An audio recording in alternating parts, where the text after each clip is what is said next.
श्री गणेशाय नमः, श्री सरस्वती नमः, श्री कृष्णाय नमः।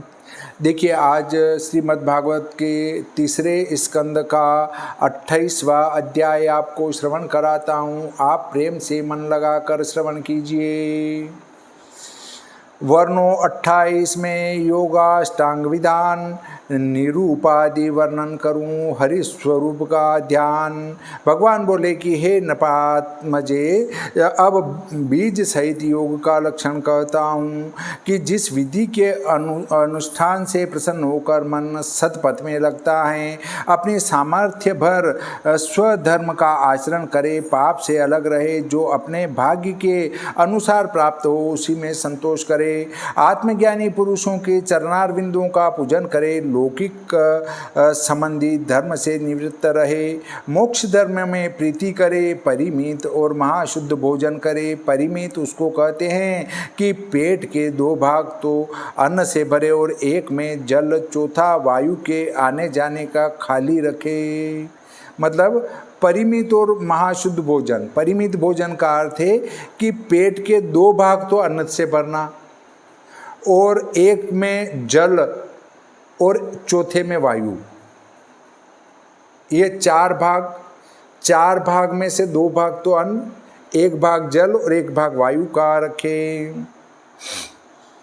एकांत स्थान में वास करे, जहाँ किसी प्रकार की बाधा न हो, जीव हत्या न करे, सत्य बोले, चोरी न करे, जितने में अपना प्रयोजन सिद्ध हो उतना ही संचय करे, अधिक न करे।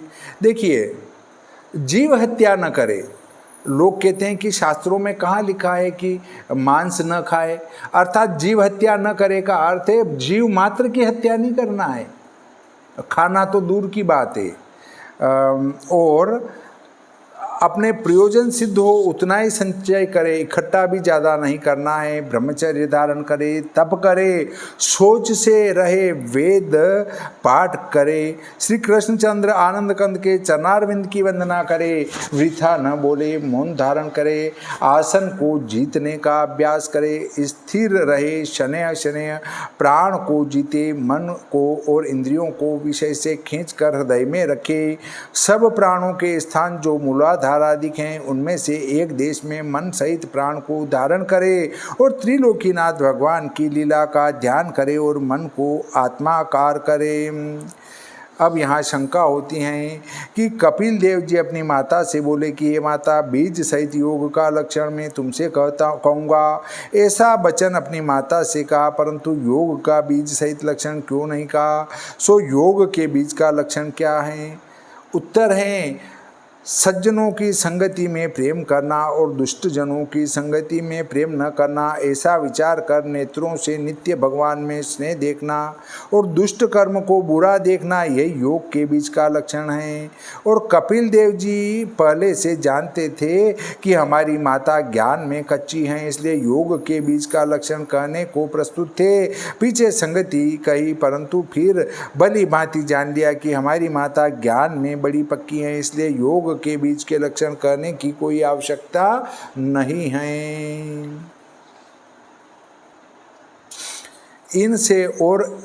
इनसे अधिक और साधनों से मन को जीते और असत मार्गों में जो मन लगा है उसको धीरे धीरे बुद्धि से जीते और प्राणों को जीते, निरालस्य होकर रहे, पवित्र देश में रहे। विशेष करके प्रथम तो आसन को जीते, फिर कुशा पर कृष्ण चर्म, उसके ऊपर वस्त्र बिछाकर मृग मांगलिक आसन मार कर बैठे। शरीर को सीधा रखकर प्राण को वश करने का अभ्यास करे। यह स्वस्तिक आसन है। पूरक, कुंभक, रेचक से प्राण के मार्ग को साधे और प्राणायामों से उल्टे क्रम से चित्त का शोधन करे, जिससे यह चित्त फिर चंचल न हो, ऐसा स्थिर करे। वायु खींचना, वायु को रोकना और दूसरे नाक से निकाल देना, ये पूरक, कुंभक और रेचक का प्रमाण है। जिन्होंने श्वास जीते, ऐसे योगियों का मन थोड़े ही दिनों में शुद्ध हो जाता है। जैसे पवन अग्नि के धर्म से तापित स्वर्ण मल को त्याग कर निर्मल हो जाता है। प्राणायामों से तो वात पित्त कफ के मल को और धारणा से सब पाप को दूर करे। देखिए, जिनके वात पित्त कफ की कोई शिकायत है तो वो प्राणायाम से दूर हो जाती हैं। प्रत्याहार से विषयों को दूर करे और ध्यान से राग आदि को दूर करे। जब योग के प्रभाव से मन शुद्ध हो जाए तब सावधानता से भगवत के स्वरूप का ध्यान करे और अपनी नासा के अग्रभाग को देखता रहे। वारिज समान जिनका प्रसन्न वदन, अरुण कमलवत नेत्र, नील कमल दल समश्याम वर्ण, शंख चक्र गदा धारण कर रहे हैं, यह ध्यान करे। सुंदर सरसीज केशरवत पीतांबर पहिने, श्री वत्स वक्षस्थल में दीप्यमान है। कौस्तुभमणि मुक्तामय माला कंठ में विराजमान है। मत्त भ्रमरों की ध्वनि जिस पर हो रही, ऐसी मनोमोहिनी सोहनी वनमाला धारण किए हैं और अमूल्य हार कंकण किरीट भुजबंद नूपुर जिनके अंग और चरणारविंदों में देदीप्यमान हैं। क्षुद्र घंटिकाओं से शोभित कांटे पश्चात भाग हैं,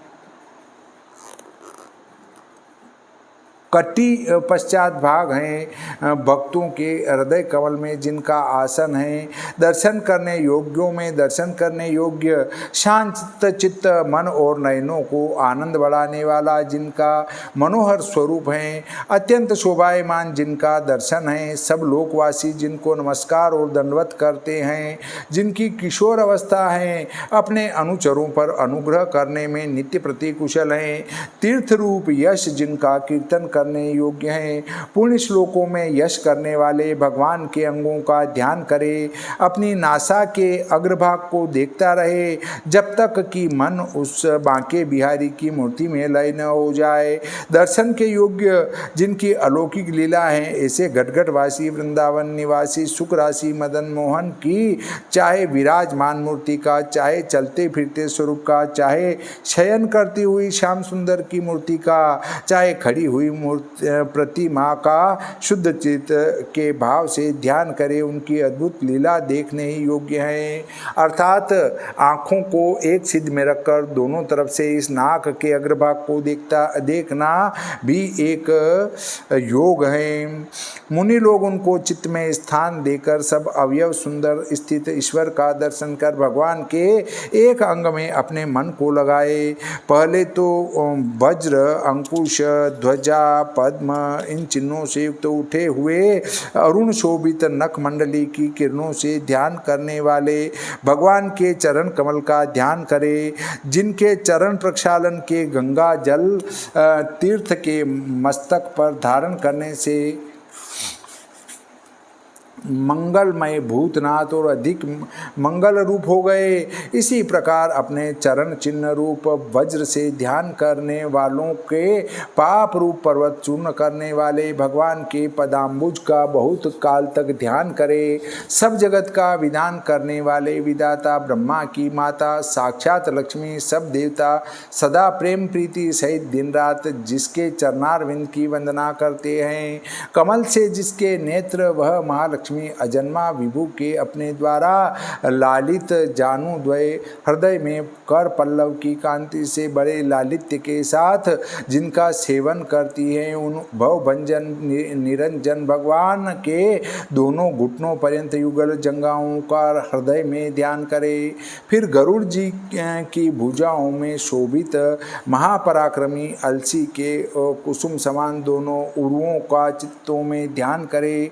फिर अति लंबा पीतांबर झमझमाता हुआ उसमें वर्तमान कांची कलाप का मिलना, ऐसे भगवान के शोभायमान नितंब का ध्यान करे। फिर चतुर्दश भुवनों के कोश जिनके हृदय में विराजमान, जहाँ आत्म योनि ब्रह्मा का स्थान है, सब लोकात्मक कमल जिसमें उत्पन्न हुआ था उस नाभि सरोवर का ध्यान करे। फिर उठे हुए मरकतमणि के श्रेष्ठ विशद हार तारों की चटकीली किरणों से घोर वर्ण भगवान के दोनों स्तनों का ध्यान करें, जिनकी कैसी सुंदर शोभा है।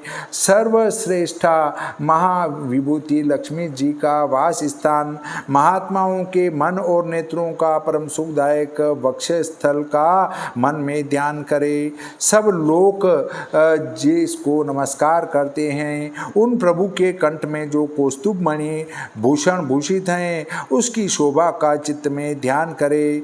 फिर जिन बाहुओं के कंगन मंदराचलगिरी के घूमने से गिरकर जो उज्जवल हो गए हैं, जिनमें लोकपाल देवता वास करते हैं, उन भुजाओं का ध्यान करें। फिर जिसका अनंत तेज सहा न जाए, ऐसे हजार धार वाले सुदर्शन का चिंतन करें। फिर जिन भगवान के हस्त कमल में राजहंसवत शंख विराजमान है, उसका ध्यान करें।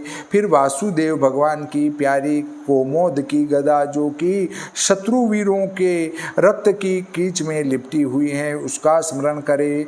भ्रमरों के झुंड जिस पर गुंजार रहे हैं, उस भगवान की वनमाला का ध्यान करें। जो जीवात्मा की परम तत्व निर्मल कौस्तुभ मणि भगवान के कंठ में चमक रही हैं, उसका ध्यान करें। अपने भृत्यों के ऊपर कृपा करके अपनी बुद्धि से जिन्होंने मूर्तिमान अवतार धारण किए हैं, उन भगवान के मुख कमल का ध्यान करें कि जिस पर दमकते हुए मकराकार कुंडलों के प्रकाश से निर्मल कपोलों की शोभा और उन्नत जिसमें नाक हैं, श्री जी का जहाँ स्थान भ्रमरों से सेव्यमान, अपने वैभव से कुटिल कुंतल समूह युक्त हो, मीन समान का तिरस्कार करने वाले मनोमय निराल सभ्रू जिसमें, ऐसे श्री भगवान के नेत्र कमल का ध्यान करें। फिर अपनी कृपा से महाघोर अत्यंत भयानक ताप त्रय के नाश करने के लिए नेत्रों से निकले मनोहर मुस्कान संयुक्त बहुत प्रसन्न होने वाले प्रमाद युक्त अत्यंत भगवान भावना से हृदय में अनंत काल तक भगवान के अवलोकन का ध्यान करें। अब ध्यान करें सब अवनतों के तीव्र शोक से प्रकट अश्रु सागर के शोषण करने वाले अति उदार श्री भगवान के मंद हास्य का ध्यान करें। फिर भगवान ने मुनि मनों के मोहित करने वाले मकरध्वज को मोहने के लिए जिसे अपनी माया से रचा है, ऐसे भूमंडल का ध्यान करें। ध्यान का स्थान प्रहसित अधिक अधर होंठ की कांति से लाल, तन में झाई के पड़ने से कुंद कली के दांतों की पंक्ति भी कुछ कुछ अरुणाई इसीलिए ज्ञात होती हैं, उनका अपने हृदय आकाश में ध्यान करें। इस प्रकार प्रेम रसीली विष्णु की भक्ति से उसी में मन को लगाए, उसके अतिरिक्त और किसी वस्तु के देखने की चाहना न करे, चित्त को उसी में स्थित रखे। इस प्रकार भगवान का ध्यान करते करते भाव में हरि में लोभ कर भक्ति से द्रवीभूत हृदय में अत्यंत आनंद से प्रफुल्लित हो जाए और भगवत से मिलने की अति उत्कंठा से अश्रुपात करके बारंबार पीड़ित धीर से चित्रूप मत्स्य वेद के कांटे के सदृश उसे शनै शनै भगवत के अंग से ध्यान न्यून कर दे। मुक्तों के आश्रय जब निर्विषय विरक्त मन सहसा सूर्य के सदृश मोक्ष को प्राप्त होता है, जब पुरुष आत्मा को आनंदमय एक रूप देखता है, तब संसार से निवृत्त हो जाता है। इस प्रकार मन की अंतिम निवृत्ति से सुख दुख सहित ब्रह्म स्वरूप में स्थित हुआ योगी सुख दुख का भोगना जो पहले अपने स्वरूप में विदित होता था, उसे अविद्या से उत्पन्न हुआ अहंकार में त्याग देता है, अर्थात सुख दुख का भोगता असत अहंकार में ही है, मुझ में नहीं ऐसे देखता है, क्योंकि उसको आत्म तत्व प्रत्यक्ष दिखता है, अर्थात हो चुका है।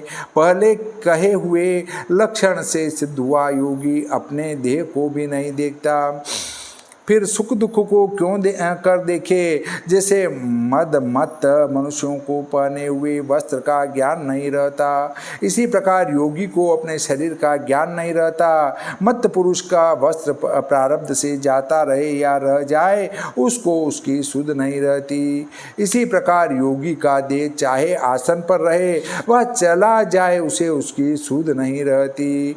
प्रारब्ध के अधीन हुआ उसका देह जब तक उसका प्रेरक हो तब तक तक इंद्रियां सहित जीता रहता है, परंतु समाधि पर्यंत योग को प्राप्त हुआ। आत्मस्वरूप का ज्ञाता योगी स्वप्न अवस्था की देह के समान मैं और मेरा करके नहीं जानता। जैसे पुत्र धन से पुरुष अपने आप को अलग मानता है, ऐसे ही आत्मभाव मानकर अभिमत देहादिक से ईश्वर को पृथक मानता है। जैसे अज्ञानी मनुष्य ज्वलित काष्ठ से कण का धूम होता है, ऐसा पृथक मानता है, परंतु वास्तव में दाहक और प्रकाशक अग्नि से अलग है। इसी प्रकार सब ब्रह्ममय ही हैं। जैसे पंचभूत इंद्रियां अंतःकरण प्रधान जीव संज्ञा से आत्मा अलग हैं, इसी प्रकार दृष्टा भगवान ब्रह्म पृथक है। जैसे सब प्राणियों में आत्मा व्याप्त है और सब जीव मात्र आत्मा में व्याप्त हैं, इसी प्रकार सब पदार्थों में मैं हूँ और मुझ में सब पदार्थ हैं। ऐसे अनन्य भाव करके सब प्राणियों में तदात्मता से जो देखते हैं वे सिद्ध हैं। जैसे अपनी योनि काष्ठ में एक अग्नि की ज्योति योनियों की गुण विषमता से दीर्घ हस्व दृष्टि आती है, इसी प्रकार आत्मा एक होने पर भी प्रत्येक देह के गुणों की विषमता से दीर्घ हस्वादि भेद के कारण अनेक प्रकार का दृष्टि आता है। इसलिए यह अपनी सत असत आत्मिक विचार में आए ऐसी प्रकृति को भगवान की कृपा से जीतकर अपने स्वरूप में स्थित होता है और कुमति कपट लोभ मोह में फंसकर खोटे संग से जीव का नाश हो जाता है। श्री भागवते महापुराणे तृतीय स्कंदे भाषा टीकायां कापिलेयो पाख्याने अष्टांग योग ध्यान योग वर्णनम नाम 28तमो अध्यायः। श्री सरस्वती मैया की जय, श्री गणपति जी महाराज की जय, श्री कृष्णचंद्र भगवान की जय, श्री रामचंद्र भगवान की जय, बजरंग बली की जय।